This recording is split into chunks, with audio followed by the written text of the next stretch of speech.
ماشاء اللہ لا حول ولا قوت الا باللہ العلی العظیم۔ اعوذ باللہ من الشیطان الرجیم، بسم اللہ الرحمن الرحیم۔ الحمد للہ وکفی والصلاة والسلام علی عبادہ الذین اصطفی، اما بعد فرب اشرح لی صدری ویسر لی امری واحلل عقدۃ من لسانی یفقہوا قولی، وقل رب ادخلنی مدخل صدق واخرجنی مخرج صدق واجعل لی من لدنک سلطانا نصیرا۔ بسم اللہ وباللہ وتوکلت علی اللہ۔ قال اللہ تبارک و تعالی فی سورۃ البقرہ، آیت نمبر 230۔ اعوذ باللہ من الشیطان الرجیم، بسم اللہ الرحمن الرحیم۔ فَإِن طَلَّقَهَا فَلَا تَحِلُّ لَهُ مِن بَعْدُ۔ وعلیکم السلام۔ فَإِن طَلَّقَهَا فَلَا تَحِلُّ لَهُ مِن بَعْدُ حَتَّى تَنكِحَ زَوْجًا غَيْرَهُ۔ فَإِن طَلَّقَهَا فَلَا جُنَاحَ عَلَيْهِمَا أَن يَتَرَاجَعَا إِن ظَنَّا أَن يُقِيمَا حُدُودَ اللَّهِ، وَتِلْكَ حُدُودُ اللَّهِ يُبَيِّنُهَا لِقَوْمٍ يَعْلَمُونَ۔ صدق اللہ العظیم۔ طلاق کے حوالے سے بڑی تفصیلی بات چیت کی ہے خدائے منان نے۔ یہ اس مسئلے کی اہمیت کی نشانی ہے۔ یہ مسئلہ بہت مہم ہے اور بڑے اثرات رکھتا ہے معاشرے میں، تو خدائے کریم نے اس کے لیے بڑی ترتیب رکھی ہے اور بڑا ہی حساب کتاب رکھا ہے، اور اس مسئلے کو جتنا ہو سکتا ہے مشکل بنانے کے لیے اور اس کو متاخر کرنے کے لیے اور ملتوی کرنے کے لیے بڑی ترتیبیں رکھی ہیں، اور جتنے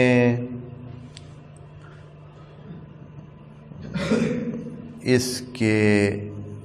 بیان کے دوران خدائے کریم نے لوگوں کو خبردار کیا ہے، شاید کوئی اور موضوع نہیں ہے قرآن میں جس میں خدائے کریم نے اتنا زیادہ خبردار کیا ہو، وارننگ دی ہو اور کہا ہو کہ دھیان کرنا، جان لو یہ بات ہے، اگر کوئی نہیں ایسے کرے گا یہ جان لے کہ اللہ دیکھ رہا ہے، اللہ سن رہا ہے، آپ نے اللہ کو ملنا ہے، آپ نے اللہ کے پاس جانا ہے، قیامت بھی آنی ہے۔ یہ ساری باتیں آپ نے پچھلی آیات میں بھی دیکھی ہیں، اور آگے جو آیات طلاق سے مربوط ابھی رہتی ہیں کچھ، ان میں بھی اسی طرح یہ بات مسلسل خدائے کریم ساتھ جوڑ کے چل رہا ہے کہ یہ مسئلہ بڑا حساس ہے، اور اس میں دوسرے کے حقوق بڑے جلدی ضائع کرنے کی نوبت آ جاتی ہے۔ ہو سکتا ہے خاتون مرد کے حقوق ضائع کر رہی ہو، اور ہو سکتا ہے کہ مرد خواتین کے حقوق ضائع کر رہے ہوں۔ بعض اوقات معاشرہ، وعلیکم السلام، معاشرہ جو ہے وہ مردانہ معاشرہ ہوتا ہے، ثقافت مردانہ ثقافت ہے، مردوں کی ہی زوراوری ہے اور ان کی زیادہ حقوق کا دھیان کیا جاتا ہے اور عورتوں کے حقوق کا دھیان نہیں کیا جاتا۔ وہاں خواتین پہ ظلم ہوتا بھی ہے، کسی کو محسوس بھی نہیں ہوتا۔ یہ وجہ ہے جس وجہ سے خدا کریم یہ کہہ رہا ہے کہ وہاں آخرت میں آپ کے معاشرتی معیار نہیں چلیں گے کہ یہاں آپ نے کر لیا تو ممکن ہے کہ حتیٰ عورتیں تک جو ہے نا وہ ساتھ نہیں دیتی ہیں اس عورت کا، ایک خاتون کا عورتیں بھی ساتھ نہیں دیتی ہیں اور اس کے خلاف ہوتی ہیں، اس کے حقوق یعنی اس گھر والی مرد کے گھر والی خواتین بھی وہ دیکھتے ہوئے کہ ایک عورت کے ساتھ ظلم ہو رہا ہے وہ پھر بھی اس کا ساتھ نہیں دیتی، اور اس طرح مرد بڑی جرأت کے ساتھ کہ بھائی کوئی پوچھنے والا نہیں ہے، کوئی اس کو کچھ نہیں کہے گا، وہ اپنی کارروائی جاری رکھتا ہے۔ تو یہ صورتحال دیکھتے ہوئے خدا کریم نے اتنی بار جو ہے ان آیات میں یہ بتایا ہے۔ اچھا، یہ میں آپ کو تھوڑا سا اس آیات کے ضمن میں جو کچھ اللہ نے کہا ہے تو میں آپ کو تھوڑا سا اس کے اشارات دے دیتا ہوں تاکہ آپ توجہ کریں کتنی جو ہے وہ خدا کریم نے اس بارے میں بڑی سخت قسم کی وہ وارننگ کی رکھی ہے، کنڈیشن رکھی ہے ساتھ ساتھ، اور اس کے مطابق جو ہے یہ سمجھانا چاہ رہا ہے خدا کریم کہ ذرا دھیان سے چلیں، معاملہ بڑا نازک ہے اور حقوق دوسروں کے ضائع ہونے کا ہے خطرہ، تو آپ ایک خاص کیفیت میں چلیں۔ یہ آیت نمبر 228 کو ہم دیکھ لیتے ہیں۔ یہاں آخر میں نہیں، اس کے درمیان میں دیکھیں نے کہا وَلَا يَحِلُّ لَهُنَّ أَن يَكْتُمْنَ مَا خَلَقَ اللَّهُ فِي أَرْحَامِهِنَّ، یہاں درمیان میں حالانکہ بات بھی مومنات سے ہو رہی ہے، بات بھی مسلمین میں ہو رہی ہے، اصلاً احکام دین کافروں کو بیان نہیں کہ یہ اصول دین کی بات نہیں ہو رہی ہے، فروع دین کی بات ہو رہی ہے، اور فروع دین کی بات کافروں سے نہیں ہوتی ہے، فروع دین کی بات مومنین سے ہوتی ہے، جو ایمان لے آ چکے ہیں ان کو بتایا جاتا ہے کہ آپ نے نماز کیسے پڑھنی ہے، روزہ کیسے رکھنا ہے، یا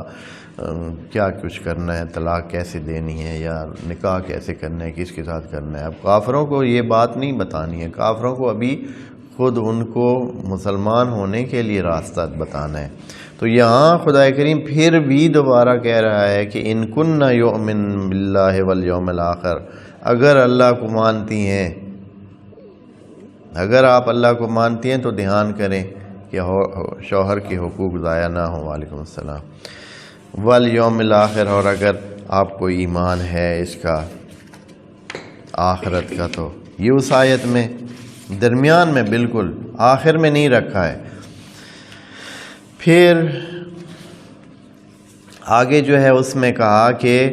وَلَا يَحِلُّ لَكُمْ أَن تَأْخُذُوا، آیت نمبر 229 میں أَن تَأْخُذُوا مِمَّا آتَيْتُمُوهُنَّ شَيْئًا إِلَّا أَن يَخَافَا أَلَّا يُقِيمَا حُدُودَ اللَّهِ، حدود اللہ کی بات ہے۔ پھر یہاں حدود اللہ کا ذکر کیا ہے کہ یہ اللہ کے قانون ہے، حالانکہ جو بھی اللہ بات بتاتا ہے وہ اللہ کے قانون ہوتا ہے، لیکن یہاں خدا کریم کو یہ بتانے کی ضرورت اضافی طور پر محسوس ہوئی ہے کہ بھائی حتماً یہ مزید بتایا جائے کہ یہ اللہ کا قانون ہے، ذرا دھیان کرنا۔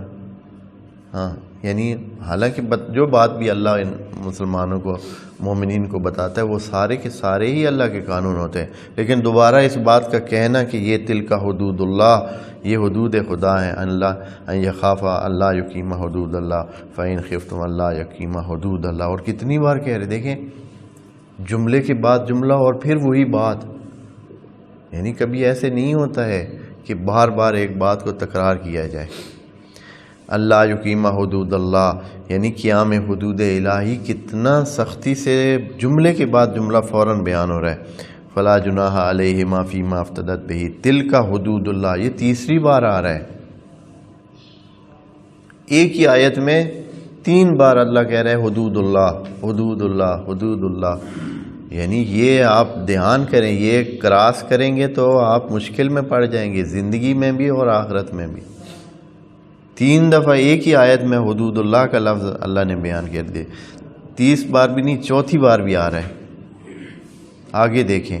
وَمَنْ يَتَعَدَّ حُدُودَ اللَّهِ فَأُولَٰئِكَ هُمُ الظَّالِمُونَ، 4 بار ایک آیت میں حدود اللہ کا ذکر،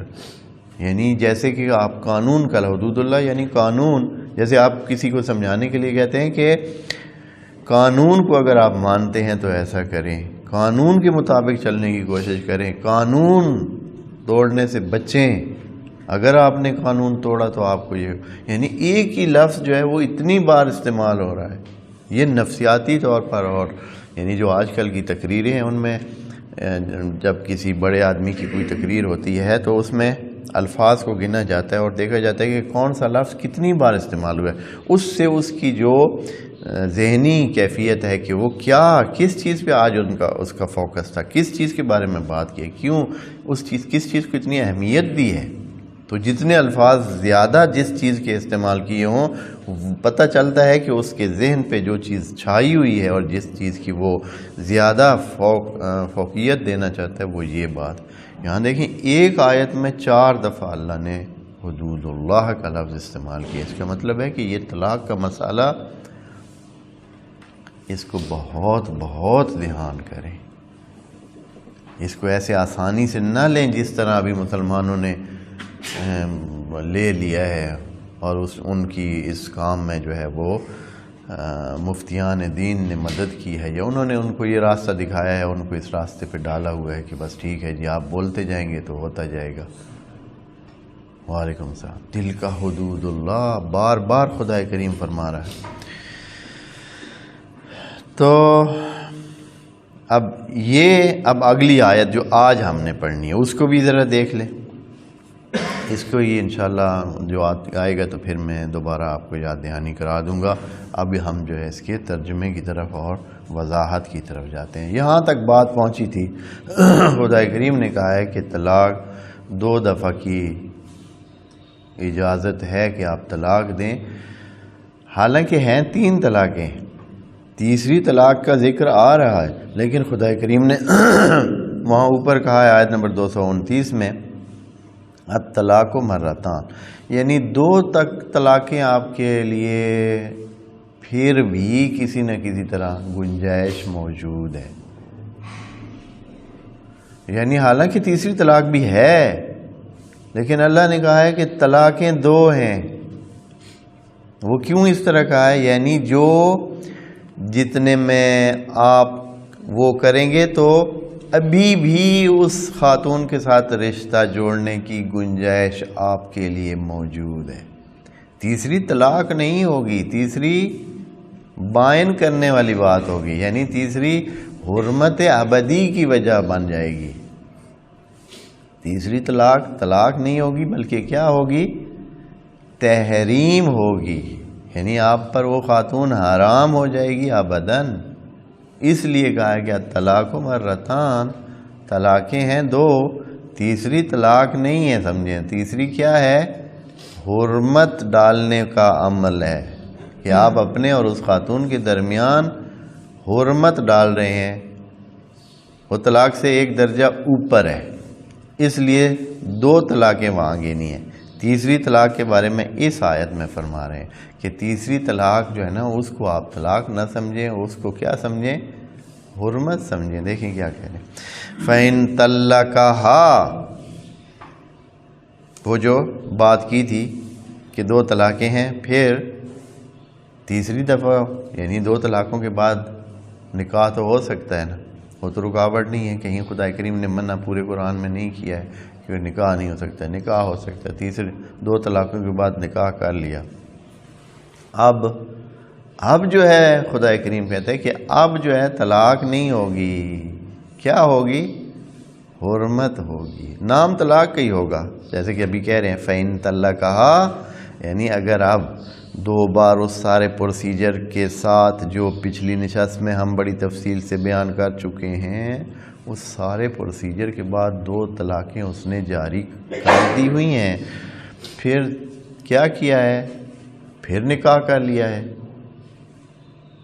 پھر نکاح جائز تھا، پھر اسی خاتون کے ساتھ نکاح کر لیا، پھر رہنے لگے، کچھ عرصے کے بعد پھر وہی حالت، پھر وہی مسائل، وہی جھگڑا اور مسئلہ، اور پھر نوبت طلاق تک۔ تو اب خدا کریم کہتا ہے کہ اب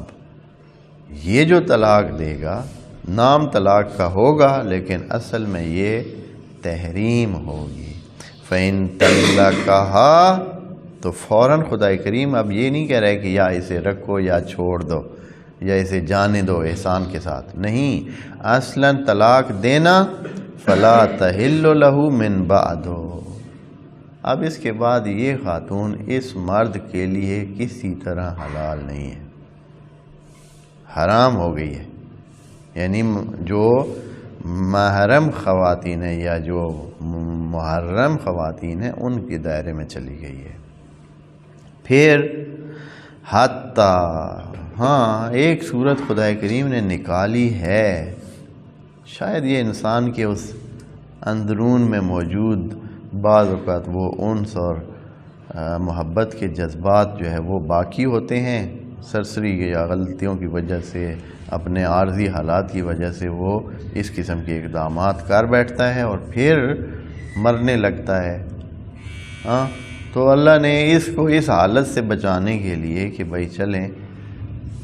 ہاں یہ انسان کی دیکھیں، انسان اتنا کمزور ہے، اتنا کمزور ہے، اتنا کمزور ہے کہ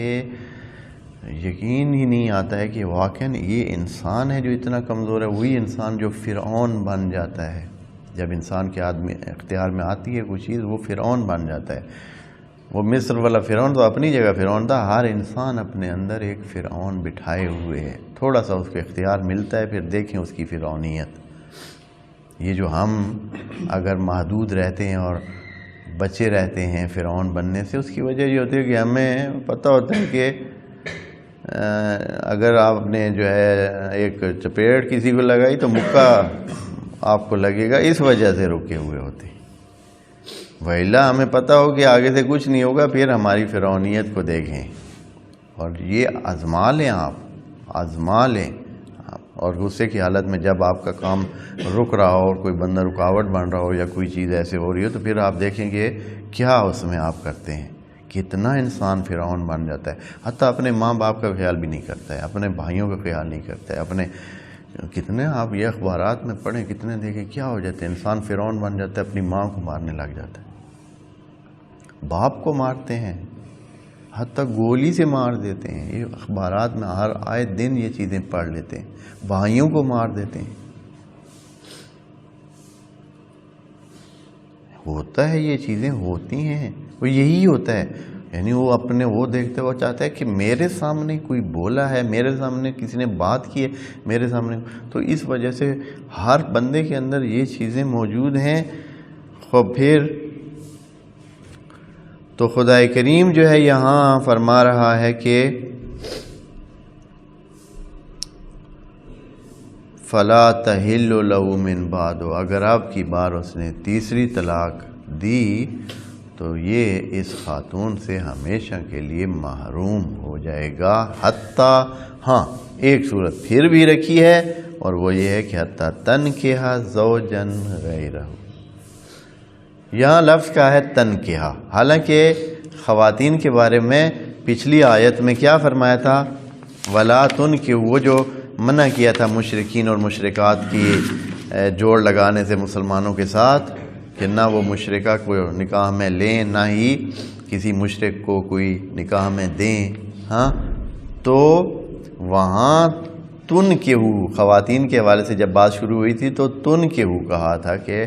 آپ نکاح نہ کرائیں اپنی خواتین کا مشرکین کے ساتھ، تو وہاں اللہ نے سرپرستی دی تھی کن کو، سرپرستوں کو، جو ولی ہے اس کو سرپرستی دی کہ آپ نہ کرائیں، اس لفظ میں موجود تھا کہ وہ خاتون حتماً کسی سرپرست کی اجازت سے اور اس کی ہیلپ سے اور اس کی سرپرستی میں اس کا نکاح ہونا چاہیے، وہ پہلے نکاح کی بات تھی، اب طلاق کی بات، طلاق کے بعد صورتحال یکسر چینج ہو گئی ہے، اور اب خاتون کو اللہ نے اختیار خود خاتون کے حوالے کر دیا ہے۔ اس لفظ میں دیکھیں فرماتے ہیں کہ حتیٰ تنکحا، یہاں تک کہ وہ خود نکاح کرے. یعنی اب نکاح کا اختیار کس کے اختیار میں ہے؟ اب ولی کی بھی اختیار میں نہیں رہا. شوہر تو گیا، اس نے تو طلاق دے دیے. اب یہ نہیں کہ یہ محتاج بیٹھی رہے گی پھر اپنے ولی کی کہ ولی مجھے بتائے گا، کیونکہ جو ولی نے کام کرنا تھا وہ تو کر چکا ہے، وہ اپنا اختیار استعمال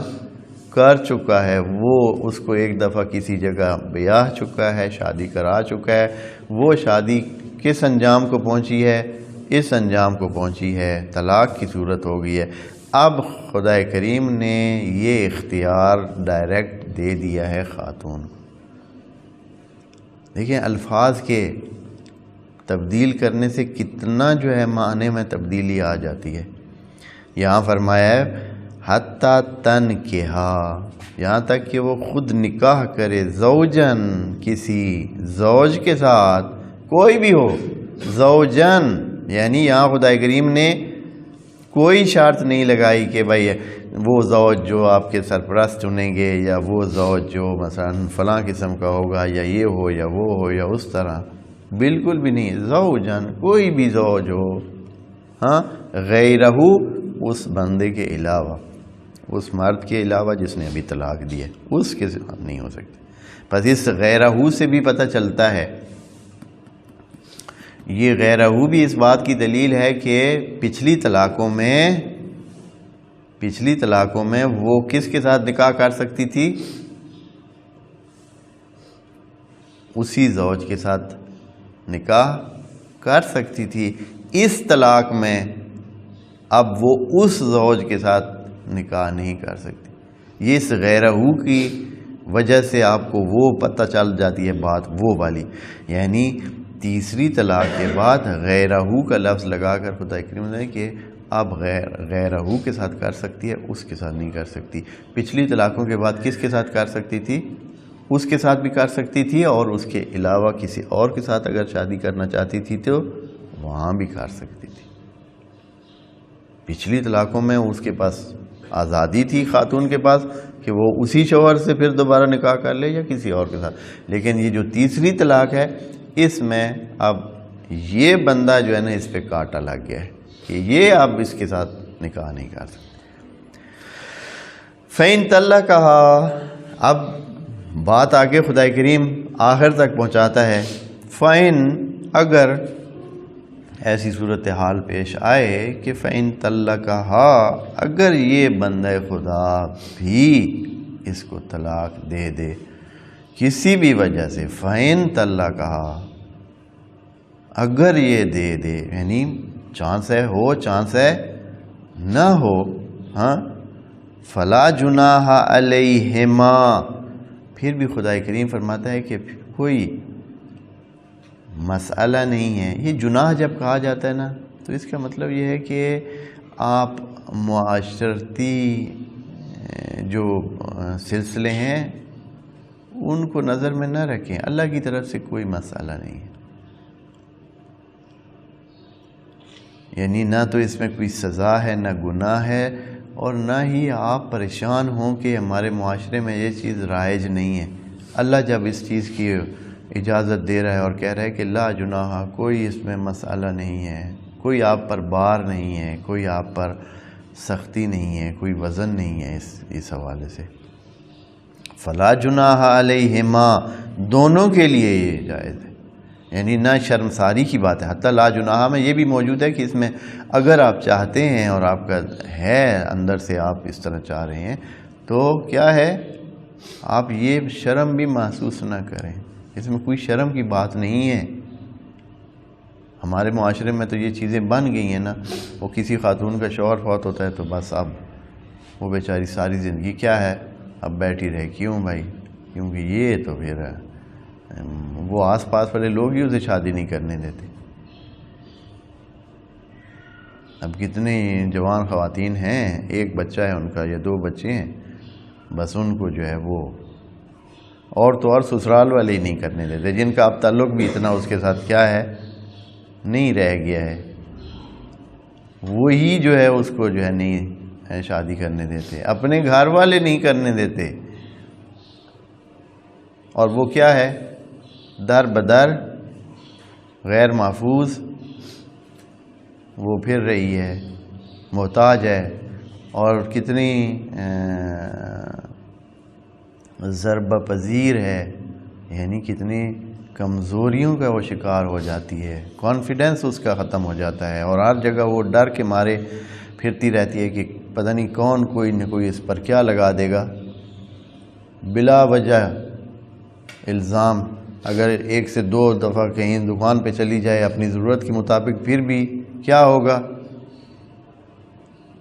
فوراً کوئی نہ کوئی بات کہہ دے گا کہ ہاں بھائی آج کل ادھر منہ چکر لگ دے پہ۔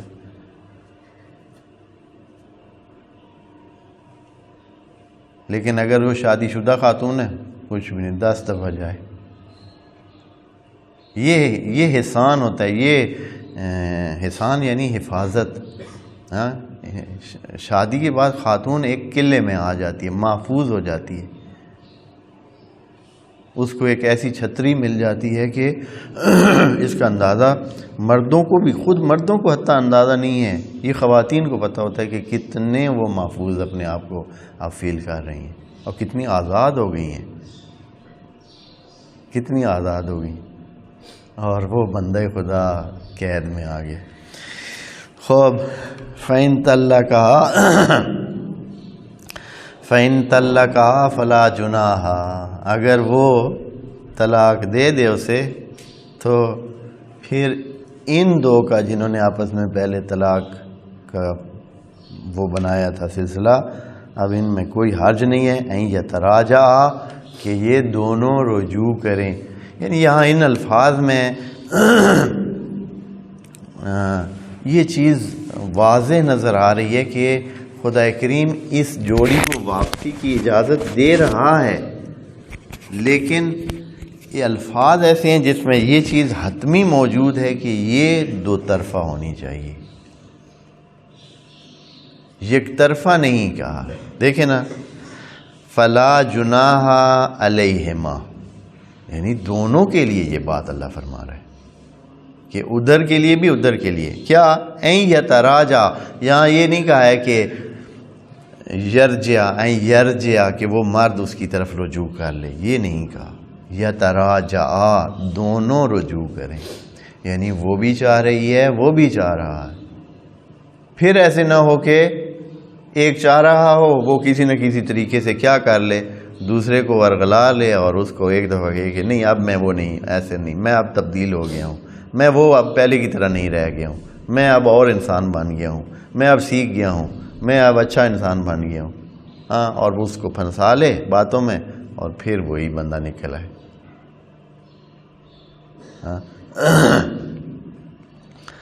این یتراجع، پھر دوبارہ ان ظنا، اگر دونوں یہ اس نتیجے پہ پہنچے ہوئے ہیں، ان ظنا دونوں اس نتیجے پہ پہنچے ہوئے ہیں کیا، این یقیما، کہ دونوں جو ہے یہ اللہ کی حدود کو قائم رکھ سکیں گے، یعنی اس کا خیال بھی یہ ہے کہ اب ہم اللہ کی حدود میں رہ کر ایک دوسرے کے حقوق کا دھیان کریں گے، اپنے فرائض کو انجام دیں گے، دونوں ہی اس بات پہ آگے ہوئے ہیں۔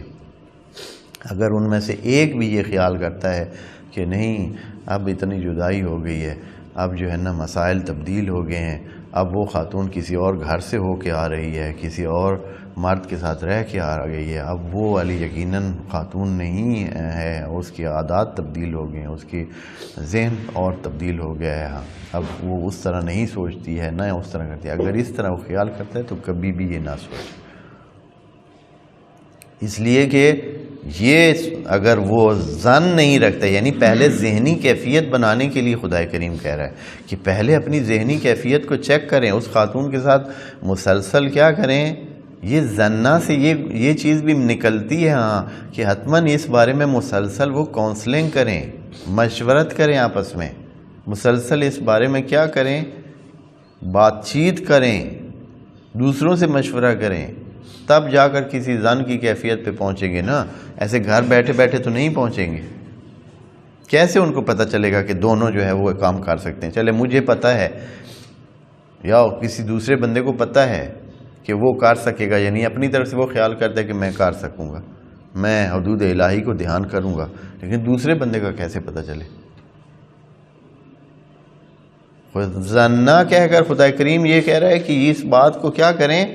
یعنی باقاعدہ مشاورت سے ایک پورا عمل ہونا چاہیے، ایک سلسلہ ہونا چاہیے، اس سلسلے کی تکمیل کے بعد جا کر آپ یہ اقدام کریں۔ یہاں کیا ہو رہا ہے مسلمان کمیونٹی میں، جو امت اسلامی میں جو رائج سلسلے بنائے ہوئے ہیں بعض مفتیان دین نے، نا جی بس وہ پہلے سے ایک سیٹنگ ہوتی ہے کہ بھائی اچھا وہ نکاح اور فلاں بندے سے کروانا ہے، اس کے ساتھ ہمارا طے ہوا ہے، وہ نکاح کرے گا، اور پھر جو ہے بات مکمل ہوئی ہے، پھر جو ہے وہ اس کا دھیان کرتے ہیں کہ کہیں وہ نکل ہی نہ جائے طلاق دیے بغیر، ہیں جی، تو اس سے پھر طلاق لیتے ہیں اور پھر کیا کرتے ہیں، یعنی اصلاً آپس میں وہ سلسلے ہی نہیں ہے، نہ مشاورت ہے نہ کچھ، بس ایک سلسلہ ہے جو اس طرح کا چل رہا ہوتا ہے۔ ان ظنّا، اگر یہ دونوں، کتنی دفعہ خدا کریم نے یہ جو تثنیہ کا صیغہ استعمال فرما رہا ہے ادھر، یہ اس بات کیا ہے کہ یہ بات ان کے دونوں کی، یعنی وہ آپس میں اتنے قریب ہیں، ذہنی طور پر اتنے وہ آپس میں ان کا ذہن ملتا ہے کہ ظنّا دونوں گمان کر رہے ہیں، یعنی ظنّا برابر کی حیثیت میں دونوں کے گمان ایک جیسے ہیں، ظنّا دونوں گمان کر رہے ہیں، یعنی گمان دونوں کے ایک جیسے ہیں۔ ان ظنّا ان یقیما حدود اللہ، پھر یہاں کیا فرما دیا ہے، حدود اللہ، یعنی الرٹ رہیں جس وادی میں آپ، یہ ریڈ زون ہے، جس وادی میں آپ پھر رہے ہیں، جس ایریا میں اس وقت سلسلے چل رہے ہیں، یہ سارے کے سارے کیا ہیں، وہ جیسے کہتے ہیں نا کہ ممنوع علاقہ لکھا ہوا ہوتا ہے نا کہیں کہیں، ممنوع علاقہ، یعنی یہاں بڑی احتیاط سے رہیں، تھوڑی سی ادھر ادھر کی حرکت کیا ہو سکتی ہے، آپ کو نقصان پہنچا سکتی ہے۔ یہ بعض اوقات تو ابھی بعض جگہوں سے ہم گزرتے ہیں، کبھی تو دیکھتے ہیں کہ وہاں لکھا ہوا ہوتا ہے آپ کی چھوٹی سی حرکت آپ کی ہلاکت کا باعث بن سکتی ہے، آپ کی چھوٹی سی غلط حرکت یا مشکوک حرکت، اس طرح کی کوئی بات لکھی ہوئی ہوتی ہے، دیوار پر لکھی ہوتی ہے۔ وجہ یہ ہے کہ وہ جو کیمرے لگے ہوئے ہیں اور وہ جو ادھر ان کے ہیں سپاہی الرٹ کھڑے ہیں، وہ بالکل کسی بھی مشکوک حرکت کو کیا کریں گے، وہ رسپانس کریں گے فوراً، اس کو جو ہے نا، اور رسپانس کیا ہے، اس کی طرف گولی چلا دیں گے۔ تو یہاں خدا کریم بار بار یہ کہتا ہے کہ آپ خاص علاقے میں، ممنوع علاقے میں ہیں اس وقت، بڑا دھیان کریں، یعنی اللہ نے اس کی پکڑ کرنی ہے اور بڑی سخت پکڑ کرنی ہے، اور اس دنیا میں بھی پکڑ کرنی ہے اور آخرت میں بھی۔ حدود اللہ کہہ کر صرف اللہ یہ نہیں کہ بھائی اچھا چلے ٹھیک ہے، ہمارے ہاں جیسے کہہ دیا جاتا ہے کہ بھائی اچھا ٹھیک ہے قانون کا دھیان کریں، نہیں، یہ اللہ کا کہنا ہے، اور جب اللہ کا کہنا ہے تو اس کا مطلب ہے کہ ہونا وہی ہے جو اللہ فرما رہا ہے۔ ان یقیم حدود اللہ وتلک حدود اللہ یبینھا لقوم یعلمون، یہاں پھر جو ہے نا انسانوں کو کیا کر دیا ہے، دو کیٹیگری میں تبدیل کر دیا ہے، کہ یہ جو ہماری باتیں ہیں نا، یہ جہال کے لیے نہیں ہے۔ جاہل دو قسم کا ہوتا ہے، ایک ہوتا ہے ذہنی طور پر جاہل، ایک ہوتا ہے عملی طور پر جاہل۔ ہمارے مزے کی بات جو ہے وہ یہ ہے کہ ہمارے معاشروں میں، یا کم از کم ہمارے ملک میں 70-80% تو ذہنی طور پر لا علم ہے نا، یعنی پڑھے لکھے ہوئے نہیں ہیں، معلومات ہی نہیں ہیں، دین کی معلومات ہی نہیں ہے، عام معلومات بھی نہیں ہے تو دین کی تو بعد کی بات ہے، ٹھیک ہے، معلومات ہی نہیں ہے، لا علم ہے۔ اب یہ ہو گئے جو جن کی ذہنی لیول ہی پڑھائی سے باہر ہے، اب آتے ہیں وہ جو 20% یا 25-30% جن کو پڑھا لکھا ہوا شمار ہوتے ہیں، ان میں سے دین کی طرف جو رغبت رکھتے ہیں یا دین کا علم رکھتے ہیں وہ تو اور بھی کم ہے، اور بھی کم ہو جاتے ہیں جو دین کا. اور جب علم رکھتے ہیں تو علم کے بعد عمل کی جو نوبت آتی ہے، عمل میں تو تقریباً ہم کہہ سکتے ہیں کہ 99% جہالت ہے. 99% جہالت ہے عمل میں. یعنی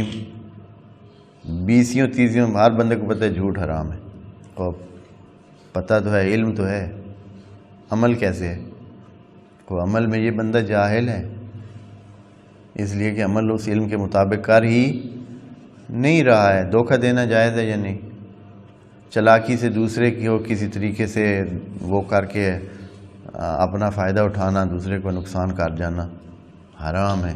لیکن اب کیا ہو رہا ہے آس پاس میں؟ ہر بندہ اس تگ و دو میں کہ وہ جو ہے، حتیٰ مثلا ریڑھی پہ کوئی سودا لینے جاتا ہے، ریڑھی والے کا یہ کوشش ہوتی ہے کہ وہ کچھ نہ کچھ وہ جو دوسرے درجے کا مال ہے وہ کیا کر دے، نمبر 2 مال اس میں ڈال دے. اور اس بندے کی جو لینے والا ہوتا ہے، چاہے وہ کوئی بھی ہو، حتیٰ میں بھی ہوں، تو میری کوشش بھی یہی ہوگی کہ جو ادھر سب سے جو اچھا جو مال پڑا ہے نا، مکس نہ لوں، جو سب سے اچھا مال پڑا ہے وہ کیا کر لوں، وہ میں لے جاؤں. حالانکہ مجھے یہ بیلنس رکھنا چاہیے کہ بھئی اس نے وہ ساری مال بیچنا بھی ہے اور اس نے اس سارے سے اس قیمت رکھی ہوئی ہے، تو مکس یعنی کچھ جیسے ہے درمیانہ مکس ملنا چاہیے. یہ بھی اسی طرح جب گوشت کی دکان پہ جاتے ہیں تو آدمی کتنا یعنی چھوٹا ہے انسان، ادھر انسان کا وہ ہو جاتا ہے. یقین کریں کہ بھائی اچھے خاصے انسان، متقی انسان، نمازی انسان، روزے دار انسان، روزے کے ساتھ نمازیں پڑھ چکا ہے، روزے رکھ چکا ہے، اب جاتا ہے شام کو گوشت افطار کے لیے گوشت لینے کے لیے. اب وہاں جاتا ہے تو کوشش یہ کرتا ہے کہ جو اس سے اپنے رابطے کی بنیاد پر یا جس وجہ سے بھی اس سے جو اچھا گوشت ہوتا ہے نا وہ لے لیتا ہے، اور بڑا اپنے اندر سیٹسفائیڈ بھی ہوتا ہے کہ بھائی میں کامیاب ہو کے آ گیا ہوں. آج کیا ہے، جو اچھا گوشت تھا میں نے خراب گوشت میں نے نہیں لیا، اچھا ٹھیک ہے یہ ہو گیا. بھائی اس نے بھی تو بیچنا ہے، اس نے کیا کرنا ہے، وہ جو گوشت کا خراب حصے ہیں جو اس بندے کے حصے میں آنے چاہیے تھے اس نے تو نہیں لیے. اب اس نے کیا کرنے، ہاں وہ جو سادہ بندہ گیا ہے نا تو سارے اس نے اس کو ڈال دی. یعنی ہمارے معاشرے میں یا ہمارے اس میں کتنی چھوٹی چیزیں ہیں جو ہو رہی ہیں. یہ حدود اللہ کی کراسنگ ہے، اور یہ بڑے ہم اور سمجھتے کیا ہیں یخادعون اللہ والذین آمنوا، یعنی ہم سمجھ رہے ہیں کہ دھوکہ دے رہے ہیں اللہ کو اور مومنین کو. وما یخدعون الا انفسہم. آپ تو مصیبت گھر لے کے جا رہے ہیں اللہ کے بندے، آپ دوسرے کا مال حصہ اپنے گھر لے جا رہے ہیں. دوسرا آپ کی زحمت، آپ کی یہ بدبختی کو وہ اپنے گھر لے جا رہا ہے. آپ کی اس گناہ کے کیفیت کو جو ہے وہ کیا کر رہا ہے، وہ اپنے پاس لے رہا ہے. تو وہ اس کو خدا کریم کیسے ہینڈل کرے گا کہ جس نے یعنی آپ نے جو سختی جھیلنی تھی وہ سختی وہ اپنے گھر لے جا رہا ہے. تو پھر خدا کریم نے اس کے ساتھ کیسے تعامل کرنا ہے. اور جو اس کو آسانی ملنی تھی، تم اپنے زور سے تم وہ آسانی چھین کے اپنے گھر لے جا رہے ہو. وہ جو خوشی اس کے گھر جانی چاہیے تھی وہ تم چھین کے لے کے جا رہے ہو اپنے گھر. اور جو اس کی خوشی تھی وہ تم لے جا رہے ہو، اور جو تمہاری سختی تھی وہ بیچارہ اپنے گھر لے جا رہا ہے. تو اس میں پھر کیا نتیجہ ہونا ہے؟ بڑی عجیب کیفیت ہے ہماری. اور یعنی یہ چیزیں ایسی ہیں کہ ہم یعنی حتیٰ وہ لوگ جو ظاہراً دیندار شمار ہوتے ہیں، متقی شمار ہوتے ہیں، مسجد والے شمار ہوتے ہیں، اذانیں دیتے ہیں، نمازیں پڑھاتے ہیں اور پڑھتے ہیں، پہلی صف میں لگے ہوئے، جب نوبت معاملات کی آتی ہے تو وہاں انسان آزمایا جا چکا ہوتا ہے، اور یہ کوئی انسان ہے ایسے جن سے یہ حقیقتاً اس طرح کوئی کرے، بڑا مشکل ہے، یہ بہت مشکل ہے۔ آدمی ادھر جا کر بالکل اس کا علیحدہ ہو جاتا ہے، پتہ چل جاتا ہے کہ یہ اندر سے کیسا انسان ہے۔ وَتِلْكَ حُدُودُ اللَّهِ يُبَيِّنُهَا لِقَوْمٍ يَعْلَمُونَ، یہ اللہ کی حدود صرف کون بیان کر سکتا ہے؟ علم والے لوگ، علم والے لوگوں کے لیے اللہ بیان کر رہا ہے، جہال کے لیے نہیں بیان کر رہا ہے، کیونکہ پتہ ہے اللہ کو کہ جہال نے ان چیزوں کو کیا لینا ہے، کچھ بھی نہیں لینا۔ جہال نے نہ عمل کرنا ہے نہ سیکھنا ہے، سیکھنا ہی نہیں ہے، عمل تو دور کی بات ہے۔ تو بہرحال ابھی بات طلاق کی ختم نہیں ہوئی ہے، ابھی اور بھی کچھ باتیں طلاق کے حوالے سے خدا کریم نے بتانی ہیں، وہ ہم انشاءاللہ آیت نمبر 231 میں عرض کریں گے۔ والسلام علیکم ورحمۃ اللہ وبرکاتہ۔